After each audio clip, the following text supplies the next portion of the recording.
बिस्मिल्लाहिर्रहमानिर्रहीम। अस्सलाम वालेकुम गाइस, कैसे हैं आप सब। उम्मीद करता हूँ आप सब खैरियत से होंगे, अपनी और अपनी फैमिलीज़ की लाइफ में आसानियाँ पैदा करने की जद्दोजहद में मसरूफ़ होंगे।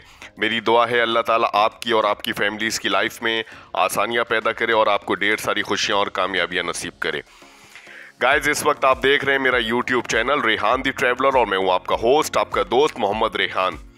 नए आने वाले तमाम दोस्तों से गुजारिश है चैनल को सब्सक्राइब कर दें और बेल आइकन को ज़रूर प्रेस कर दें ताकि मेरी तमाम आने वाली नई अपडेट्स आप तक बर वक्त पहुंच सके।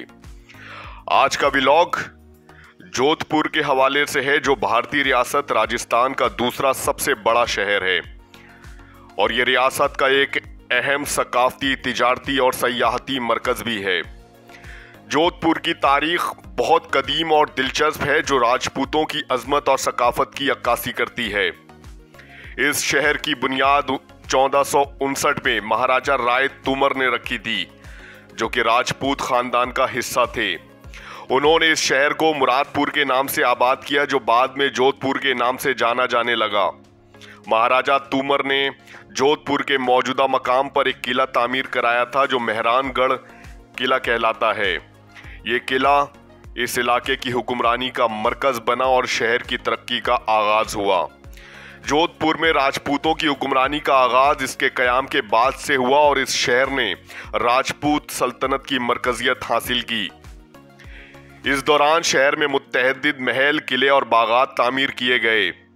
राजपूत हुक्मरानों ने अपने शहर को मजबूत करने के लिए मुख्तलिफ फौजी और सकाफती इक़दामात किए, जिसकी वजह से ये शहर अहमियत हासिल करता गया। मुगलिया सल्तनत के दौर में जोधपुर का शहर भी मुगलों के असरात से बच ना सका।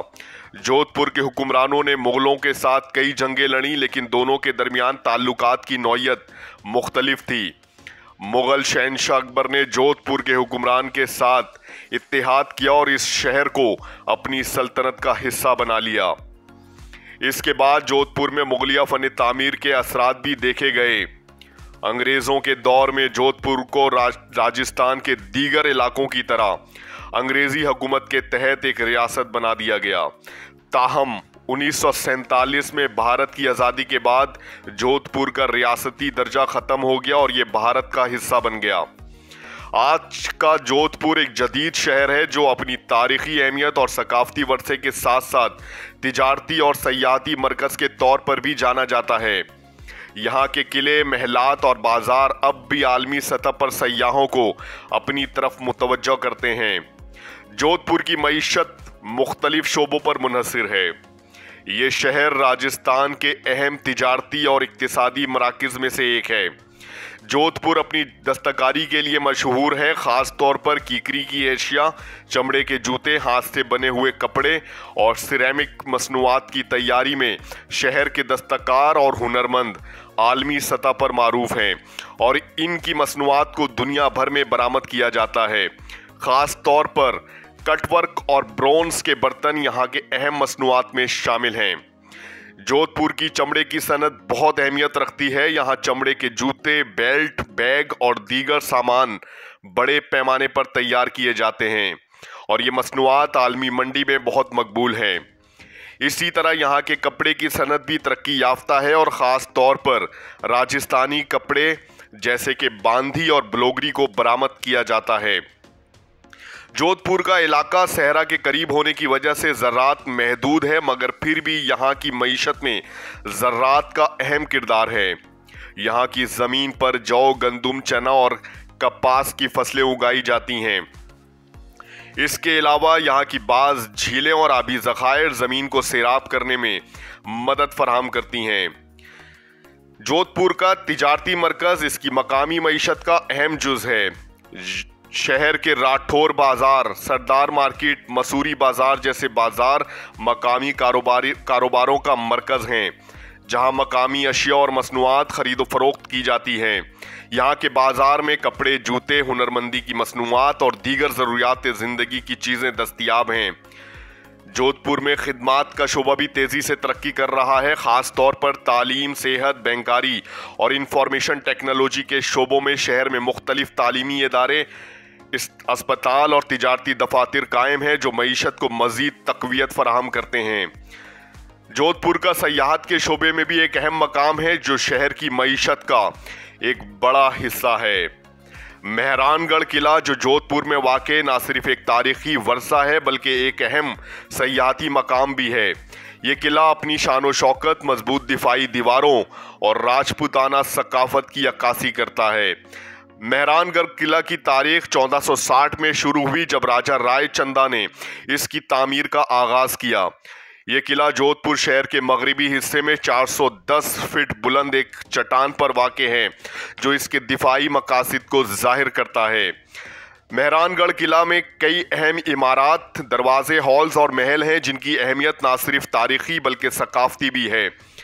किले की मुख्तलिफ गैलरियों में कदीम असला, लिबास और राजपूताना सकाफत से मुतालिक मुख्तलिफ अशिया रखी गई हैं जो माजी की दास्तानें सुनाती हैं।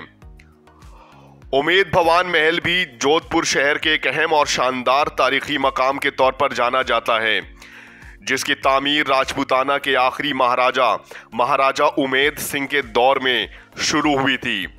उमेद भवन महल की तामीर का मकसद एक तरफ तो शहर की तरक्की के लिए था, जबकि दूसरी तरफ इसका मकसद 1930 की दिहाई में जोधपुर में कहत और गुर्बत के हालात से निमटना था, क्योंकि इस अजीम मंसूबे के जरिए मकामी लोगों को रोजगार फराहम किया गया था।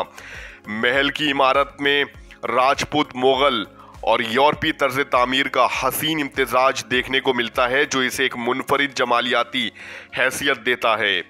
महल की दीवारों पर पेचीदा नक्शो नुगार, सजावट और रंगीन शीशे की खिड़कियां देखने को मिलती हैं। इसमें एक खूबसूरत इंडोर स्विमिंग पूल भी है जो उस दौर की तरक्की को जाहिर करता है। आजकल उमेद भवन महल का बेशतर हिस्सा उमेद भवन पैलेस होटल के तौर पर इस्तेमाल हो रहा है, जो दुनिया के सबसे बेहतरीन होटल्स में शुमार किया जाता है। इसके अलावा एक हिस्सा इसकी तारीख और सकाफत को दिखाने के लिए म्यूजियम में तब्दील किया गया है, जहां महल की तामीर, राजपूताना तारीख और महाराजा उमेद सिंह के दौर के बारे में मालूमात फराहम की जाती हैं। जोधपुर ना सिर्फ अपनी तारीखी इमारतों और किलों के लिए मशहूर है बल्कि यहाँ के सहरा में कैमल सफारी भी एक मशहूर सयाहती सरगर्मी है। जोधपुर के सहरा की सैर ऊंट पर सवार होकर एक दिलचस्प और यादगार तजुर्बा बन सकती है, जो राजपूताना की सकाफत, कुदरती खूबसूरती और मुनफरिद कुदरती मनाजरात को करीब से देखने का मौका फराहम करती हैं।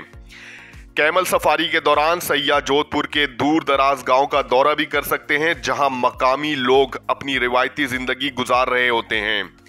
जोधपुर में कैमल सफारी का एक अहम हिस्सा सहरा में गुरूब आफ्ताब का दिलकश मंजर देखा जा सकता है। सयाह सहरा में सूरज गुरूब होने के वक्त इसकी सुनहरी रोशनी और रंग बदलते आसमान का मंजर देख सकते हैं, जो एक शानदार तजुर्बा होता है। बालसामंद झील जोधपुर शहर से तकरीबन 7 किलोमीटर दूर वाक़ है और ये खूबसूरत और तारीखी झील है। ये झील राजस्थान के सहरा में एक अहम आबी ज़ख़ीरे के तौर पर जानी जाती है और इसका तारीखी और कुदरती मंजर सयाहों को अपनी तरफ खींचता है। बालसामन झील ना सिर्फ कुदरती खूबसूरती के लिए मशहूर है बल्कि ये जोधपुर के पानी के निज़ाम का एक अहम हिस्सा भी है। बालसामन झील की तामीर 1159 ईस्वी में राजा बालक देव ने शुरू की थी, जो जोधपुर के राजपूत हुक्मरान थे। इनका मकसद सहरा के इलाके में पानी की कमी को दूर करना और मकामी लोगों के लिए पानी का जखीरा फराहम करना था। इस झील की तामीर का मकसद ना सिर्फ ज़रूरी मकासद के लिए पानी फराहम करना था बल्कि इसके जरिए जोधपुर के शहरी इलाकों में पानी की फराहमी को भी यकीनी बनाना था। सरदार मार्केट जोधपुर का एक मशहूर और मारूफ बाजार है जो शहर के कल्ब में वाक़ है। ये बाजार ना सिर्फ मकामी बाशिंदों के लिए बल्कि सयाहों के लिए भी एक दिलकश मकाम है। सरदार मार्केट में आपको राजपूताना के रंगीन कपड़े, चमड़े की मसनूआत, जूते और हुनरमंद दस्तकारी की अशिया मिलती हैं। यहाँ पर मकामी दस्तकार अपनी खूबसूरत मसनूआत जैसे कि खीस, रेशमी दुपट्टे और हाथ से बनी हुई जड़ाऊ चीज़ें बेचते हैं। सरदार मार्केट में मुख्तलिफ किस्म के मसाले और खुशबुएं भी मिलती हैं। यहाँ की दुकानों पर मखसूस राजपूताना मसाले, खुश्क मेवाजात और जायफल और ज़ाफ़रान जैसे कीमती अज्जा मिलते हैं जो आपके जायके को मज़ीद लज्जत बख्श बना देती हैं। सरदार मार्केट के इर्द गिर्द मुख्तलिफ छोटे खाने के स्टॉल्स और होटल मौजूद हैं जहां आपको मकामी राजपूताना खानों का जायका मिलता है। सरदार मार्केट जोधपुर की कदीम तारीख का एक अहम हिस्सा है। ये बाजार 1901 में महाराजा सरदार सिंह की हुक्मरानी के दौरान कायम हुआ था और इनके नाम पर इसका नाम रखा गया। बाजार की गलियों में चलते हुए आप जोधपुर की तारीख, फनून और सकाफत का गहरा असर महसूस करते हैं। आज का व्लॉग जोधपुर शहर के हवाले से उम्मीद करता हूं आपको पसंद आया होगा। चैनल को सब्सक्राइब कर दें, बेल आइकॉन को जरूर प्रेस कर दें, लाइक करें, कमेंट्स करें, शेयर करें और मुझे दें इजाजत। अगले व्लॉग तक के लिए मिलते हैं अगले व्लॉग में, तब तक के लिए अल्लाह हाफिज।